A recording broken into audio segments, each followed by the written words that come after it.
The blizzard screamed across the frozen valley. Snow whipped sideways, hiding sky and stone. In the middle of that storm, a circle of dragons stood around broken nests and wept. Eggshells lay shattered across the rock. Tiny claw marks scratched the inside of the nests and then stopped at the edge where the snow was burned black. No hatchlings cried. The place where baby voices once rang was empty and cold. The pack leader lowered his head. His scales were dark as ice.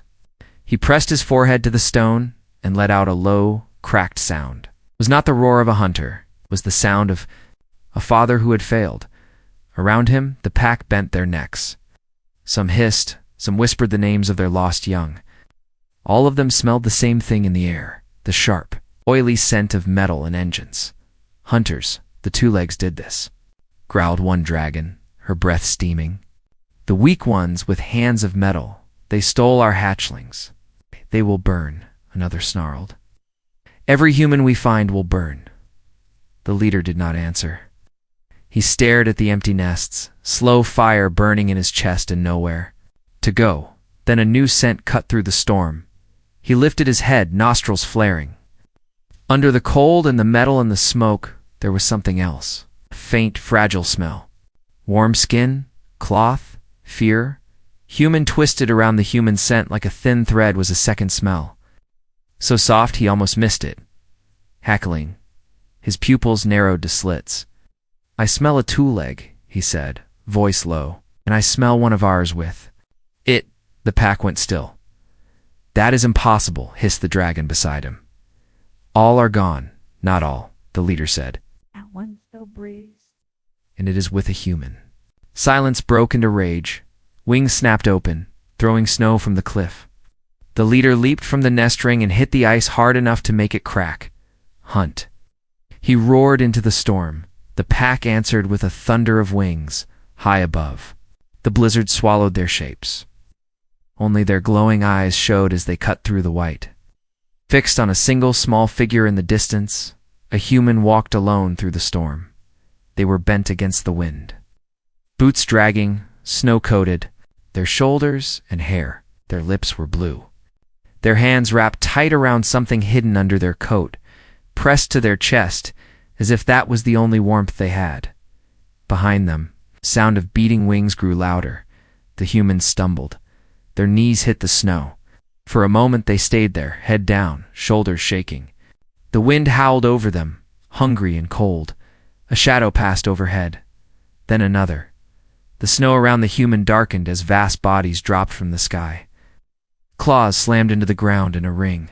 Wings folded, long necks lowered. Dragon heads leaned.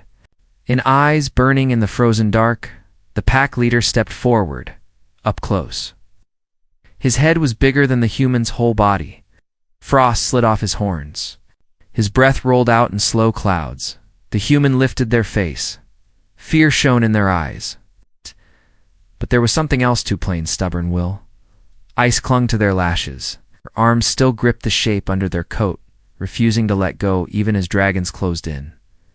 The leader bared his teeth. You come to steal what is left? He rumbled in his own tongue. The human could not understand the words, but they could feel the hate in his voice. The human did not speak. With shaking fingers, they opened their coat. The dragons tensed. Ready for a weapon? A knife? Some metal trick? But there was no metal. There was only a small, limp shape curled against the human's chest. A tiny dragon hatchling lay there, scales dull, eyes half closed. Its breath was shallow, weak puffs of steam against the human's shirt. The human's arms had kept it warm. Their body heat had shielded it from the killing cold. One of the pack gasped. One of ours, she whispered. The young dragon at the edge of the circle snarled. The two-leg stole it. He lunged, claws scraping the ice, ready to tear both human and hatchling apart. The leader's tail slammed into the ground in front of him, sending up a spray of snow. Wait, the leader growled. The human looked up at him, lips trembling.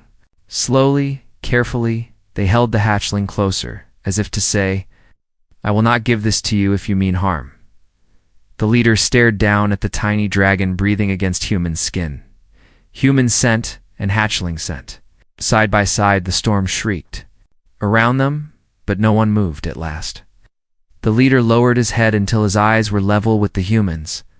"Why?" he asked softly, more to himself than to them. "Does one of ours live in your arms, when the rest lie empty in the snow?" The only answer was the weak, broken chirp of the hatchling, crying between dragon and human in the frozen dark. Asterisk, the hatchling's small cry cut through the storm. It was weak, but alive. Dragons leaned closer, then their eyes hardened at the human smell. The young dragon who had tried to attack snarled and scraped his claws across the ice. "The two-legs stole it," he hissed. "Look at it, wrapped in cloth. They carry it like a prize." The human could not understand the words, but they understood the anger. Their hands shook. Their breath came in fast clouds. Still they pulled the hatchling closer, guarding it with their whole body. The pack leader lowered his head. His golden eyes filled the human's world. "Why does one of ours live in your arms?" he rumbled. "Where are the rest?" The human swallowed. "There." Lips were cracked from the cold. When they spoke, their voice was rough and small against the wind. "I didn't take them," the human said. "I found this one, alone. In the snow, the dragons heard only broken sounds. But they felt the shape of the words, the plea under them." The hatchling stirred, pressing its snout into the human's chest. A faint glow of inner fire flickered under its thin scales. The leader moved his muzzle closer. Steam rolled from his nostrils as he sniffed the hatchling. He smelled fear, cold, and human scent. But under all of that, he smelled something else. The soft trace of shared warmth. "This two-leg kept it alive," whispered an older dragon. "If the hatchling had been left in this storm, it would be ice now." The young dragon snorted. The human dropped it and now pretends to care. Humans saw the anger in his eyes and knew they were a breath away from death. Slow, careful, they raised one hand away from the hatchling and pointed back over their shoulder. Into the white. "Metal," the human said, forcing the word out. "Big machines. Tracks in the snow. They took your babies." The leader's eyes narrowed. Machines, tracks, those ideas he knew. He turned his head slightly and spoke in the dragon's tongue. "Talks about metal and tracks." Another dragon hissed. "We smelled metal at the nests. Hunters, the same kind that came seasons ago and tried to chain our elders." The leader's claws dug into the ice. Old rage rose inside him, hot and wild. But under it was a new, strange feeling. Doubt. He looked from the human to the hatchling again. Tiny dragon's heartbeat thudded weakly against human ribs. "Why here?" he asked quietly. "Why did you walk into our storm, two-leg?" Human looked at the broken nests on the cliff. Snow stung their eyes, but they did not look away. "Because no one else will help them," the human said. They pressed their hand to the hatchling's back. Humans did this, so a human should fix it.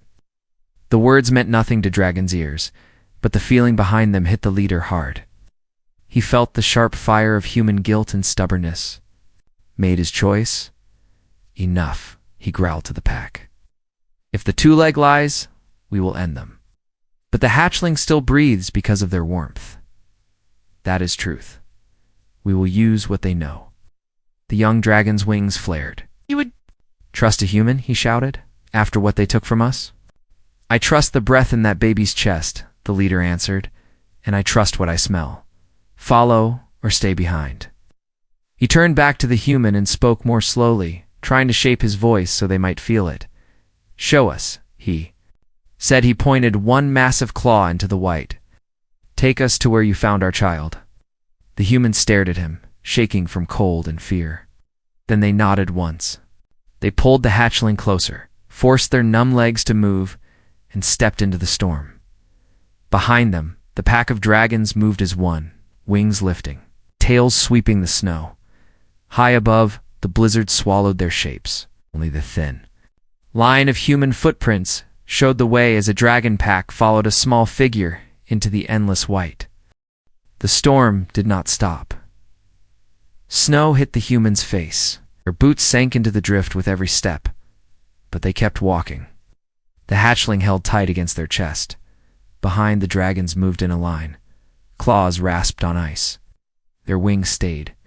Folded, the young dragon walked closest to the human, just out of reach. His eyes never left their back. "They will fall soon," he muttered. The older dragon beside him flicked his tail. "They are still standing," he said.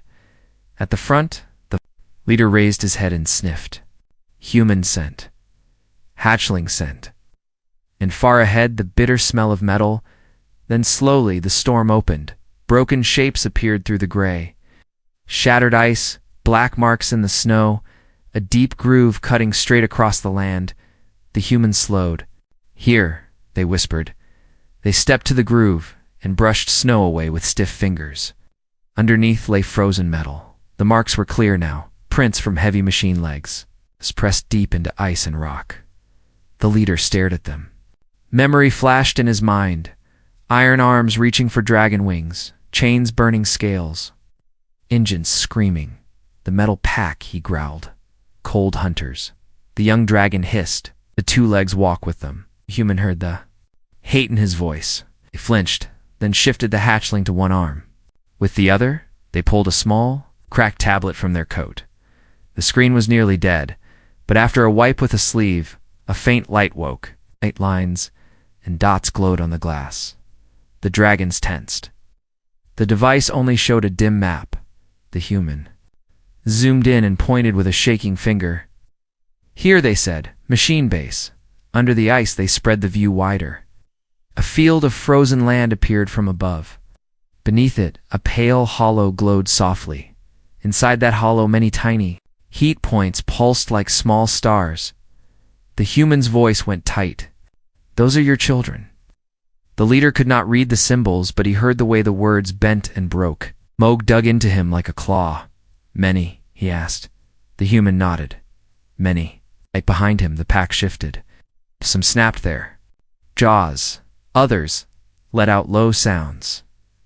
The young dragon kept his eyes on the human. "Or many traps," he said. "What do we know the two-leg does not lead us into chains?" The wind rose again, slamming cold into their sides. Then the ice under their feet gave a long, low rumble. The humans staggered. The dragons spread their claws and stood firm as the ground shook. Far ahead, a dark shape moved through the white. "Oh." Metal machine crawled across the snow on jointed legs. With every step, it pressed fresh tracks into the ice. Cages were bolted to its back.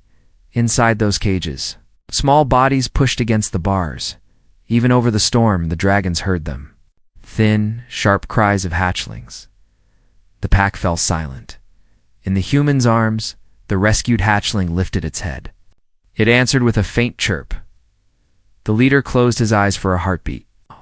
When he opened them again, they burned. "That is proof enough," he said. "They have our children." The machine walked on toward the horizon, following the same straight. Scar cut into the snow. The leader turned to the human. "Show us another way," he said.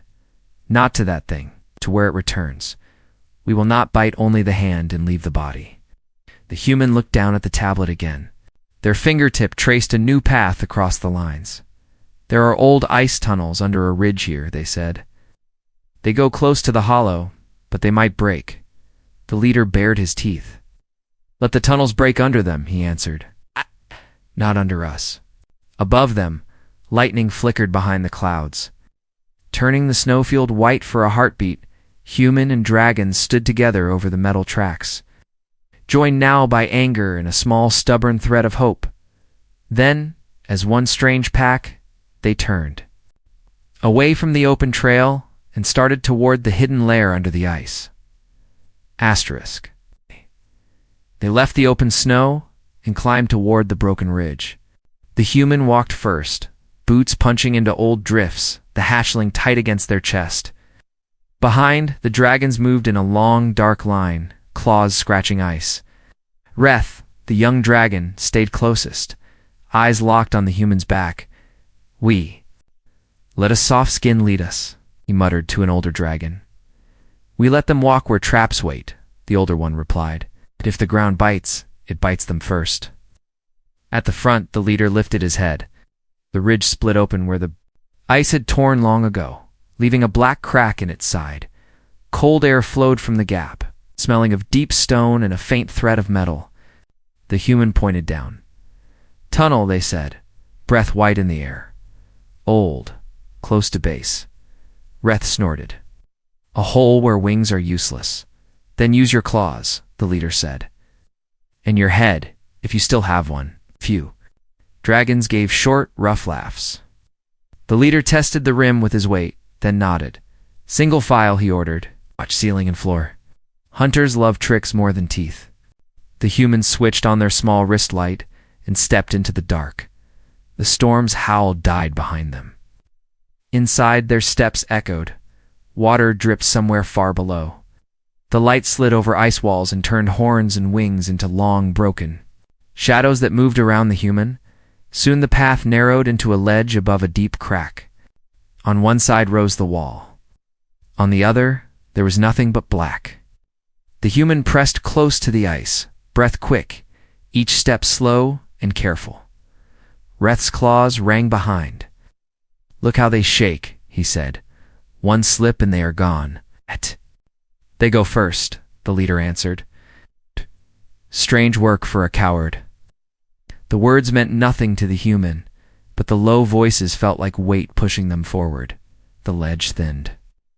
Under the human's boot, the ice gave a sharp crack. Ah! They froze. Careful, the leader warned. The humans slid their weight away and moved one boot forward, then another.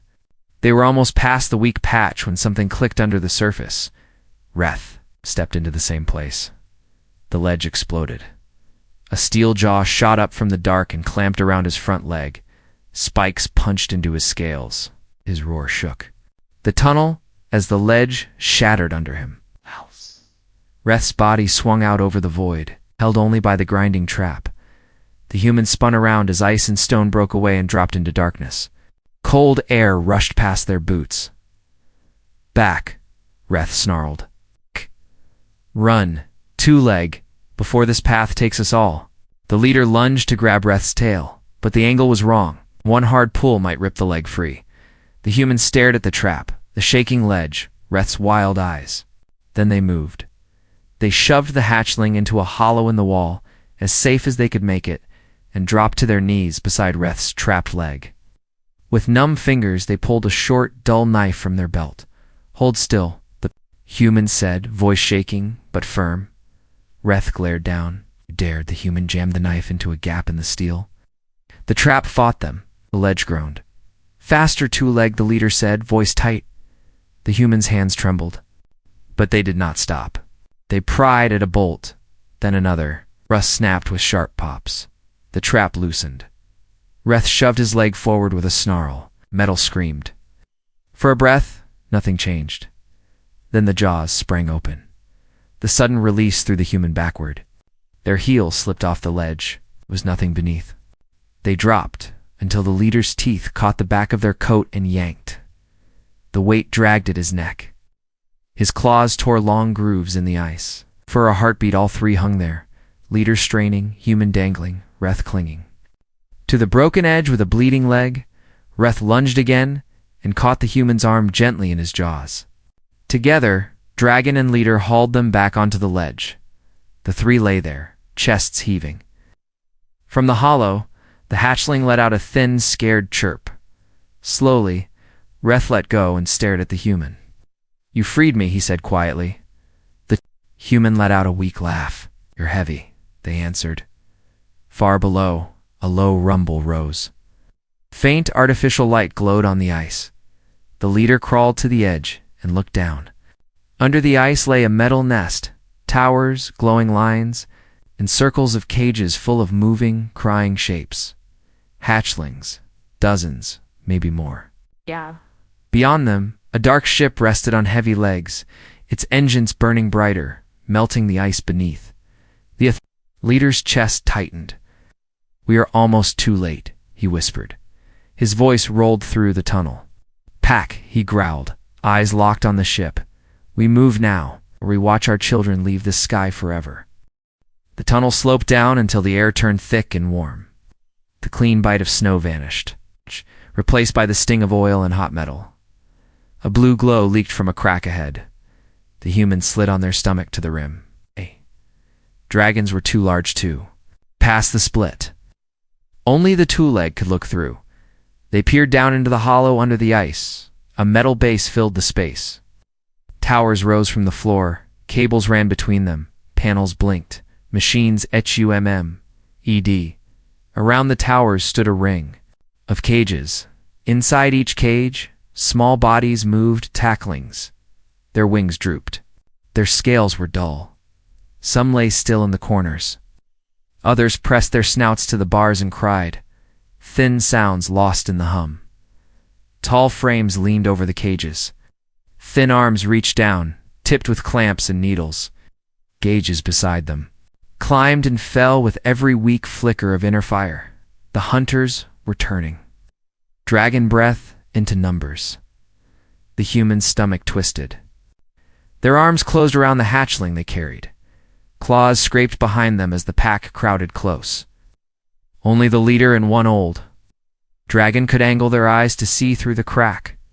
The leader saw his children. For a heartbeat he forgot to breathe. Then a growl started in his chest and rolled upward, shaking the ice. If you roar, the human whispered over their shoulder, they'll hear. They'll seal the cages, maybe kill them all. The leader snapped his jaws shut. The sound died, leaving his legs shaking. How do we strike this den, he rasped, without burning what we came to save? You don't, the human said, not from here. Beth's lips curled. So we stand and watch while they drain our young? You wait, the human answered. Long enough for me to go inside? The pack stared.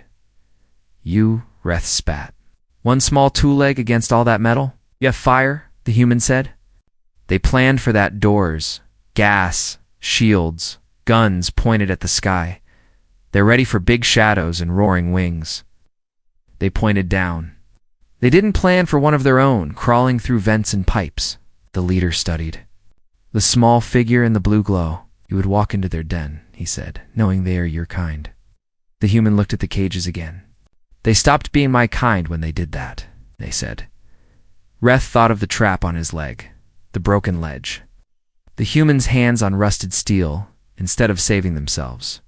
His wings folded close. If the two-leg goes, he muttered, they should not go smelling only of fear. He nudged the rescued hatchling forward. The little dragon chirped and pushed its head into the human's chest.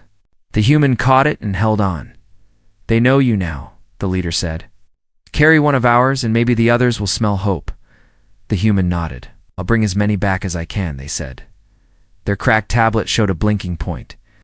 A narrow service shaft leading into the base wall. The tunnel roof ahead dropped too low for horns and wings. The dragons could go no farther. This is where we part, the leader said. You go down. We return to the storm.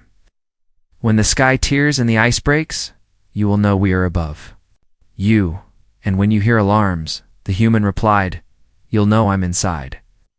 The leader lowered his head until his breath warmed their face. Do not die before I can thank you, he said. The human tried a crooked smile. I'll try, they whispered. They turned into a side passage barely wider than their shoulders. Ice scraped their coat. Once a spinning fan blocked the way. They cut its power with a twist of wires and squeezed past the still blades. Flat. Voices slid through metal pipes, humans talking about fuel, output, test subjects. The human's jaw tightened. At last, a pale square appeared ahead. A vent. They pressed a finger to the hatchling's snout. Quiet, they breathed. The bolts were loose. One by one, they came free. Warm air rushed in, smelling of metal and frightened dragons. The human eased the grate aside and slid out onto a thick support beam high above the base floor. Heat rolled up from below. Lights glared off steel, engines hummed, hatchlings whimpered in their cages. The human lay flat on the beam and looked down at the nearest pen. A tiny dragon inside stared back, eyes wide with fear. We start with you, the human whispered. In a dark corner of the ceiling, a small camera lens turned toward the open vent. Far below, silent alarm light changed from green to red. Asterisk. The red light in the ceiling turned solid. The human did not see it at first. They were busy with the cages on the narrow metal walkway high above the base floor. Hatchlings whimpered all around them, pressed against cold bars. The rescued hatchling in their coat shivered. The human opened another lock, fingers moving fast. A clamp sparked as they twisted the right wire. The door popped open. A tiny dragon stepped out, legs shaking. Down, the human whispered, "Stay low. Hide." 4 cages were open already. This was the 5th. Small bodies crowded the walkway, some crawling, some dragging weak wings. Then the alarms woke. Sirens screamed. Red lights strobed along every wall. Doors shuddered as the system tried to seal the room. The human flinched. Too soon, they gasped. "I'm not done." Across the floor, 2 coated men spun toward the cages. "North side breach." As one shouted, sprinting for a control panel. The human grabbed a loose metal bar and threw it. It slammed into the panel. Sparks flew. The screen went black. Ceiling doors froze halfway, leaving jagged gaps. Above the ice roof, the alarm howl reached dragon ears, out in the storm. The pack leader's head snapped up. "It begins," he said. Snow whirled around. Him, behind dark shapes, spread their wings. From the clouds, the leader roared, "We fall from the clouds." The pack leaped into the sky. For a heartbeat, they vanished in the white. Then huge shadows burst from the storm, diving straight. Down, the ice over the base was thick. Dragon bodies were heavier. When they hit, the world cracked. Fractures raced across the roof. Slabs broke loose. The ceiling dropped in roaring chunks. Snow and broken ice crashed through. Dragons smashed into the base, wings flaring, machines toppled, cables snapped. Heat and cold exploded into steam. On the walkway, the human dropped to their knees and curled over the hatchling as ice hammered the metal around them. A massive weight hit the support beam. The whole walkway lurched. Arch landed beside the cages. His eyes burned as he saw the open doors and the small figure shielding a hatchling. "You did it," breathed. He spun and blasted fire at guards running toward the reactor. Flame washed over their weapons, turning steel soft. The guards fell back, shocked and half-blind.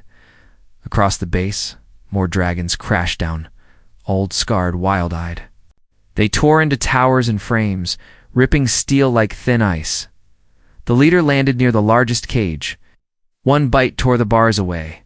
"Out," he roared. "Run to cracks and shadows. If you smell the 2-leg, follow." Hatchlings tumbled from the cage.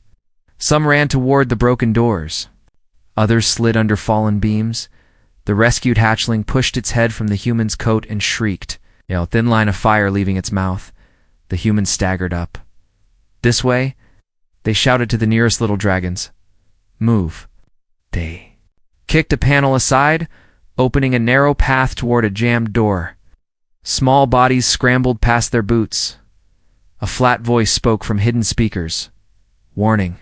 Core instability detected. Self-destruct in 3 minutes." Deep under the base, the stolen fire at its heart began to scream. The low hum rose to a harsh climbing howl. The leader felt it through his claws. "They will take us all with them," he snarled. The human glanced up through the broken ceiling. Snow fell in slow spirals. Dragons crouched among the shattered ice, some already lifting hatchlings onto their backs. At a nearby console, red numbers flashed higher and higher. "If this blows," the human whispered, "it might break the whole ice field." The ground jumped. A dark crack opened across the main floor, racing toward the supports under the walkway. The human grabbed the railing. Hatchlings crowded against their legs, claws skidding. "Hold on," the human shouted. The crack reached the base of the support. The floor under it tore away. The entire side of the base tilted toward a new black mouth in the ice, and the human, with a cluster of hatchlings pressed close to their knees, felt the metal under their feet begin to fall into the dark. The floor dropped. The metal under the human's boots slid toward the black crack. Hatchlings screamed, claws scraping, wings flapping too weak to lift them. The human grabbed the closest two, one under each arm, and planted their feet wide. The whole walkway tilted. Loose cages, tools, and broken panels skidded past, vanishing into the dark. "Move," the human shouted. "Hold on to me!" 3 smaller hatchlings clamped their jaws on the human's coat and boots. The weight nearly pulled them down, but they held below. The chasm roared as chunks of steel and ice crashed into it. The sound rolled up like thunder from inside the world. Reth leaped from a broken pillar and landed on what was left of the floor near the edge. "Jump!" he roared to the human. "Now!" "I can't!" the human shouted back. "Fall." They meant the hatchlings. The support beam groaned. A fresh shudder ran through the metal. The whole section of floor began to peel away from the base and slide forward like a broken tooth. The leader dove from the shattered basilion, slammed into the far side of the gap. His claws dug into the edge. Ice and steel crumbled under him, but he held. "Reth," he snapped. "Take the young and go." Reth's wings opened, but the ground dropped before he could lift off. He slid toward the chasm, claws scratching sparks from the metal. The human made a choice. They let go of the hatchling under their left arm and shoved it toward Reth with both hands. The little dragon slid across the tilting floor and smacked into Reth's foreleg. Reth snapped his jaws around its neck, gentle like carrying a kit. The human lost their balance. With only one arm to hold them steady, they slipped. For a heartbeat, they dangled on the edge. One hand clamped around a twisted rail, the other still locked around the last hatchling's chest. The rescued hatchling in their coat shrieked in. Their ear the chasm yawned under them, hungry and endless. "Let go of it," Reth shouted. "Use both hands." The human looked at the tiny body in their grip. The hatchling stared back, eyes wide, chest heaving. Behind them, the core's rising scream shook the air. The human tightened their fingers. "No," they said. They did not let go. Instead, they heaved the hatchling upward with all their strength, throwing it toward the leader. The rail snapped. Human fell. They heard Reth roar. The rush of air tore at their coat. The chasm swallowed all light. For a breath, there was only cold and darkness. Then something huge and rough closed around the back of their coat. The leader's head jerked as the weight hit. His front claws slid, carving long lines through ice and steel. For a moment it looked like he would fall too. Reth scrambled forward on his wounded leg, hatchling still in his jaws. He dropped the baby on solid ground, then lunged down and caught the human's arm between his teeth. "Pull." The leader snarled. They pulled. The ledge groaned. Cracks shot across the stone under the leader's claws. Ice broke loose and plunged into the dark. The chasm tried to drag them all down, with a final tearing sound. The last of the broken floor ripped free and fell away into the black, but the human did not. The leader's muscles bunched. Reth's wings beat once, twice. Together they hauled the human up and flung them onto solid ice. The human hit the ground hard and lay there, gasping. Pain burned along their ribs and shoulder. Their fingers would not stop shaking. Hatchlings crowded around them, pressing their snouts into the human's side and chest. The rescued one climbed clumsily up to their neck and curled there. Trembling, Reth backed away a step and stared. "You were willing to fall," he said slowly, "so a hatchling would not." The human tried to laugh, but it came out as a rough cough. "I told you," they whispered. "Humans did this. Humans should fix it." The core scream climbed higher. Less talking, the leader growled. More running. A deep boom rolled through the base. Walls buckled, steam blasted. From broken pipes, numbers on nearby screens spun wild. "Self-destruct in 60 seconds. The flat voice announced. Dragons roared back. The leader swept his tail around the human and the closest hatchlings, pushing them toward a gap in the shattered wall. "Pack," he bellowed. "Grab the small ones. We fly." Dragons scooped hatchlings onto their backs, between their horns, under their necks. Some held tiny bodies in their claws. Careful not to break fragile wings, Reth lowered his head until his muzzle touched the ice in front of the human. "Climb," said the human, blinked. "You hate humans," they mumbled. "I still do," Reth answered, but there was a strange heat in his eyes. "But I do not leave pack behind." He nudged them with his snout. With shaking hands, the human grabbed his horn and pulled themselves up between his shoulders. Hatchlings pressed close around them, claws digging into his scales for balance. Above, chunks of ice continued to fall. Below, the core's light shone through new cracks in the floor. White-hot and furious, the leader reared back, wings spreading wide. "Now," he roared. The pack launched themselves upward through the torn roof, carrying their hatchlings and one small human away from the dying base. As they burst into the storm, a final explosion ripped the world below apart. Fire and ice shot into the sky. The shock waves slammed into the dragon's wings. The human clung to Reth. As the sky spun and the world went white, then everything went dark. The last thing they heard was the leader's voice, rough and fierce, somewhere above them. "Pack. Protect. The two-leg." For the first time, he did not say human. Pack. Asterisk, the human woke to warmth instead of cold. They lay on furs, not ice. The air smelled of smoke, not metal. Above them, a stone ceiling arched overhead, lit by soft blue crystals and the glow of dragon fire. Something heavy pressed on their legs. They looked down. For dragon, hatchlings were piled on top of them. One slept in the curve of their arm, lay across their legs. Another rested on their chest, wings spread, tail dangling. A small, mazed laugh slipped out of the human. The rescued hatchling from the storm blinked awake, chirped, and pushed its snout into the human's ribs, as if to say, "Still here?" On the far side of the cave, adult dragons stood in a half-circle near the entrance. Through the gap in the rock, the humans saw calm snowfields and a dark sky full of stars. The pack leader turned from the entrance and met their eyes. "You wake?" he said. The human tried to sit up. Pain stabbed through their ribs. Hatchlings squeaked and clung tighter. "I'm okay," the human whispered. They touched their own chest, then the nearest small dragon. "Go. We're okay."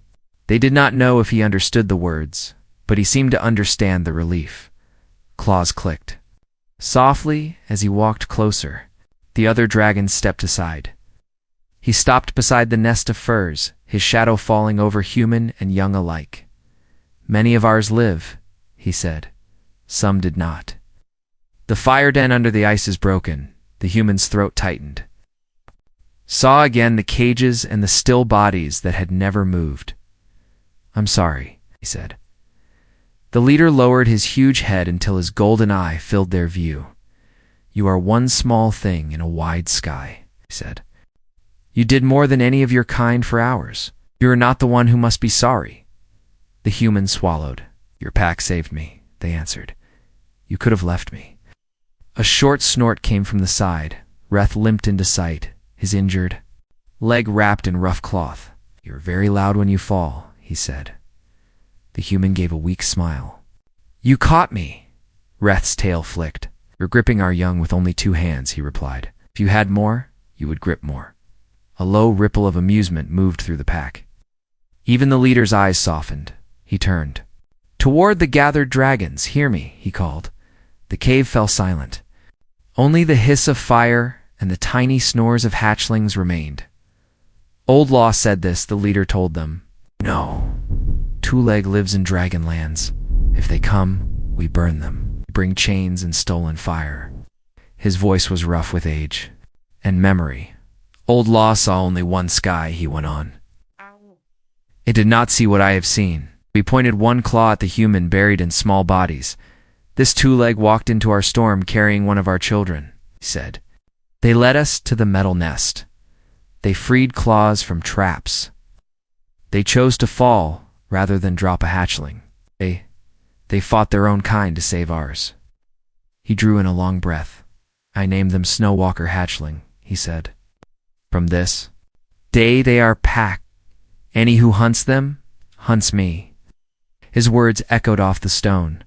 Some dragons shifted, some bowed their heads. One old dragon raised his muzzle. "Then let new law be this," he rasped. Any who protects our young as pack, no matter how many legs they walk on. The human did not follow every word, but when each dragon turned and dipped their head toward them in turn, they understood. Their eyes burned with sudden tears. "Thank you," they whispered. The rescued hatchling climbed higher onto their chest and puffed a tiny line of warm breath into their face. The human smiled and scratched gently under its jaw. But here, under this roof of stone and light, it was enough. The leader lay down near the entrance, huge body between the pack and the night. Reth settled on the other side, close enough that the human could hear his slow breathing. The human eased back into the furs. Their body still hurt, but inside there was a quiet place now, warmed by dragon breath and the weight of small, sleeping bodies. Outside, snow began to fall again. Not a wild storm now, just soft flakes drifting down over a changed land. When the human finally closed their eyes, they did not dream of machines or cages. They dreamed of wings across a clear sky, and of a voice like a mountain speaking one word that now belonged to them too: pack.